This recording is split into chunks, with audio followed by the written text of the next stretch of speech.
तो इस हवाले से डिस्कशन का आगाज़ करते हैं। मेरे साथ आज बहुत ही खास गेस्ट मौजूद हैं, स्पोर्ट्स एनालिस्ट हैं, बहुत ही छोटी उम्र में उन्होंने बहुत कुछ सीख लिया है। इनसे जानते हैं इनका क्या ख्याल है। ऐसा नागी मेरे साथ मौजूद है। अस्सलाम वालेकुम, कैसे हैं आप? वालेकुम सलाम, बहुत शुक्रिया छोटी उम्र का जिक्र करने के लिए। फाइनली मैं जिसको छोटी उम्र का कह रही हूँ वो छोटी उम्र का है, क्योंकि यूजुअली हमारे पास आते हैं शाहनवाज राना साहब, वो इज़ वेरी ओल्ड, तो मैं कहती हूँ हमारे यंगेस्ट पैनलिस्ट हैं, तो देन सडनली ही कम्स। तो खैर बड़ा उनके साथ भी अच्छा वक्त हमारा गुजरता है। PSL जारी है, मैचेस एंजॉय कर रहे हैं आप या कुछ चेंज फील हो रहा है इस बार? नहीं, आई थिंक मैचेस बड़े मज़े के हो रहे हैं। ऑफ कोर्स वो क्लोज मैचेस अभी तक नहीं शुरू हुए, क्योंकि first half of the tournament है, अभी तक वो हम उस बैक एंड स्टेज पे पहुंचे नहीं जहां पे हर एक पॉइंट या हर नेट रन रेट मैटर करता है।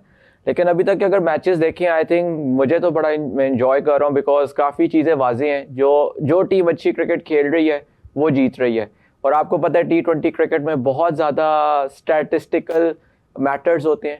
जो टीम वहाँ पे थोड़ा बहुत लैग करती है वो दे एंड अप लूजिंग। तो अगर प्योरली क्रिकेटिंग पर्सपेक्टिव से, टैक्टिकल पर्सपेक्टिव से देखें तो आई थिंक ये लीग बहुत मज़ेदार हो रही है।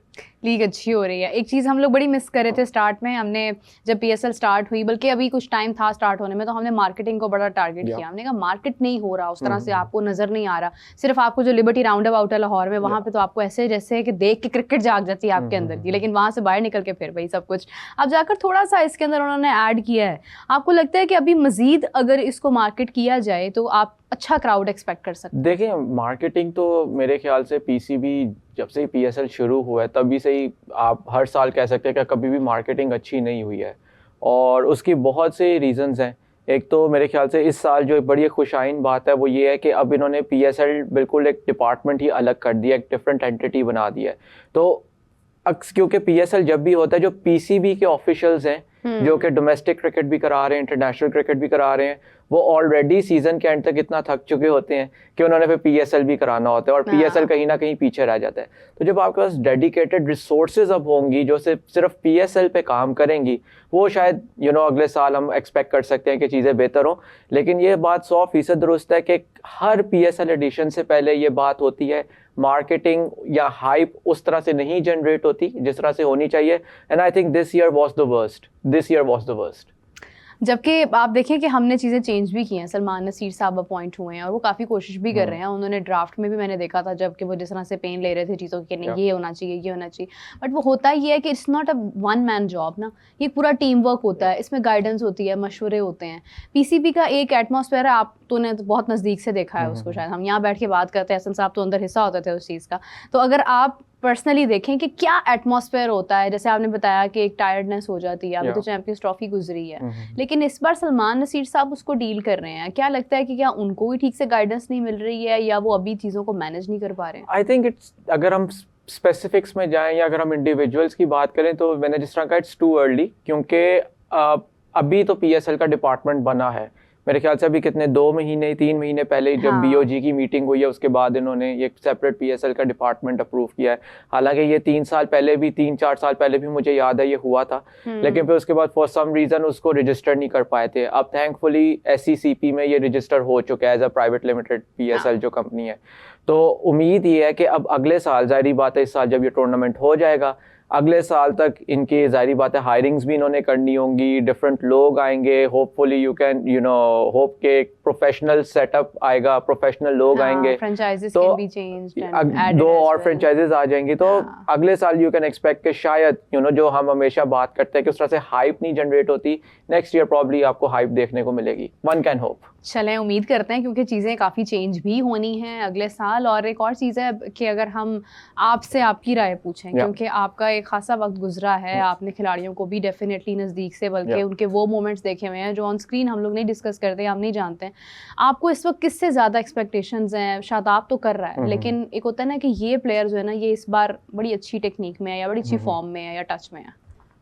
आई थिंक मेरी जो कुछ एक्सपेक्टेशंस हैं वो यंगस्टर्स से इस दफ़ा ज़्यादा हैं। जिस तरह मैंने साथ बेग को खेलते देखा, दो वो एक टाइम के लिए रिप्लेसमेंट आए हैं, लेकिन उन्होंने नेशनल T20 जो अभी रिसेंटली हुआ था उसमें बहुत अच्छे टच में लगे थे। थोड़ा बहुत उन्होंने उसके ग्लिम्पसेस हमें कराची के 2 मैचेस में भी दिखाए। देन अगेन बाज़ ऐसे प्लेयर्स हैं who are fighting for their spots, जिस तरह खुशदिल शाह है नंबर 1, वो जिस तरह से बैटिंग कर रहे हैं। अभी तक सिर्फ हमने 2 क्लिफ हैंगर्स देखे हैं और दोनों के अंदर खुशदिल ने बहुत कमाल परफॉर्मेंस किया, उन्होंने वो दोनों मैचेस कराची को जिताए हैं। जहाँ तक आपने शादाब की बात की, देखें जो लड़का इस्लामाबाद यूनाइटेड चला जाता है, मुझे उस लड़के से बड़ा मैं कंफर्टेबल होता हूँ, क्योंकि इस्लामाबाद यूनाइटेड की मैनेजमेंट को एक्चुअली पता है कि हमें अपनी रिसोर्सेज को कैसे इस्तेमाल करना है। Same goes with Lahore Qalandars as well. Yes, now अब इस साल आप देखें लाहौर कलंदर्स बहुत एक स्ट्रक्चर्ड टीम लग रहे हैं एज कम्पेयर टू जो प्रीवियस सीजन। आप देखें जो इस्लामाबाद की मैं बात कर रहा था, पहले अगर वहाँ पे आसिफ अली होते थे इस्लामाबाद के अंदर, हसन अली होते थे, फ़हीम अशरफ होते थे, ये आपको नज़र आता था पाकिस्तान टीम में परफॉर्म नहीं करते थे। इस्लामाबाद में इसलिए परफॉर्म करते थे क्योंकि वहाँ पे उनको मैनेजमेंट उस तरह से यूटिलाइज करती थी जो उनके स्ट्रेंथ या स्ट्रॉन्ग पॉइंट्स थे। पाकिस्तान टीम में ये मसला था। हाँ, इसके अंदर ऑफ कोर्स अगर इस टूर्नामेंट में आप देखें, there is a big question mark still on Babar Azam, because उनसे स्कोर, जिस तरह आपने शुरू में कहा, उनसे स्कोर नहीं हो पा रहा। रिजवान के ऊपर again as from the captaincy front and from the strike rate front, उनके ऊपर एक बहुत बड़ा प्रेशर है। Shaheen also had a lot of pressure, but उनकी बॉलिंग परफॉर्मेंसेस से उन्होंने खासा उसको सबड्यू कर दिया। तो अगेन क्योंकि पाकिस्तान क्रिकेट इस वक्त एक इतने डिक्लाइन में है पिछले 2 सालों से, और आपकी परफॉर्मेंसेस नहीं है, तो जितने आपके रेगुलर्स भी हैं पाकिस्तान के, they are also to watch out कि अच्छा वो फॉर्म पिक करते हैं या नहीं करते, क्या इस टूर्नामेंट की बेसिस के ऊपर वो अपनी नेक्स्ट क्योंकि अब अगले T20 वर्ल्ड कप है 1 साल बाद, और 5-6 महीने में एशिया कप है T20, क्या वो अपनी जगह को जस्टिफाई कर सकते हैं नहीं। So there is a lot to watch out for, और मैं तो हर मैच इस वजह से बहुत इंजॉय करता हूँ। जिस तरह अभी IPL की भी बात हुई थी, before the start of the PSL मैं IPL फॉलो कर रहा था डेफिनेटली, लेकिन अब जब से PSL शुरू हुआ है मेरे पास IPL देखने का टाइम नहीं है, because there's so much going on in Pakistan cricket. Yeah, there is indeed. मैं तो बल्कि ये समझ रही थी कि IPL जा रहा था, मैं खुद IPL देख रही थी, अभी भी मैं तो खैर देख रही हूँ, तो मैं इस वक्त PSL बीच में आ गया अचानक से। अच्छा भला हम लोग क्लैप कर रहे थे, यहाँ पे आके हमें परेशान होना पड़ रहा है, लेकिन ये है कि इट्स नॉट लाइक दैट। ठीक है, अच्छा एक चीज़ जैसे आपने बड़ा अच्छा पॉइंट रेज किया शुरू में कि आपको यंगस्टर्स से एक्सपेक्टेशंस हैं, मुझे भी बहुत ज़्यादा एक्सपेक्टेशंस हैं। मैंने जैसे आपने IPL का जिक्र किया, उसमें काफ़ी नए लड़के हर बार होते हैं, वहाँ से निकलता है टैलेंट। हमारा भी एक टाइम ऐसा था कि PSL पे हम देखते इस तरह से थे कि लो जी ये अब नया टैलेंट आने वाला है। ख्वाजा नाफे ने बड़ा नाम बनाया लास्ट ईयर, फिर आपको टीम में नजर नहीं आया उसके बाद। अभी भी यही एक इशू है।